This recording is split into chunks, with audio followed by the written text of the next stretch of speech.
যে কোনো সময় উল্টে যাবে পৃথিবীর চৌম্বক মেরু। আর মেরু উল্টে গেলে উল্টে যাবে দিকও। ফলে সূর্য উঠবে পশ্চিম দিকে। বেশ কয়েক বছর ধরেই এমন সংকেত দিয়ে আসছেন গবেষকরা। যদি সত্যি সত্যি পৃথিবীর চৌম্বক মেরু উল্টে যায়, তাহলে কি হবে মানবজাতির? আমরা কি পারব টিকে থাকতে?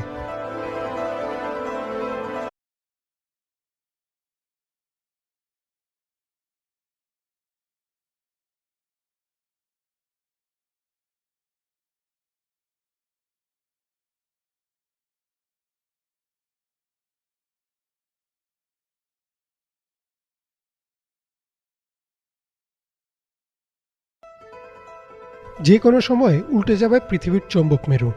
আর মেরু উল্টে গেলে উল্টে যাবে দিকও। ফলে সূর্য উঠবে পশ্চিম দিকে। বেশ কয়েক বছর ধরেই এমন সংকেত দিয়ে আসছেন গবেষকরা। যদি সত্যি সত্যি পৃথিবীর চৌম্বক মেরু উল্টে যায়, তাহলে কি হবে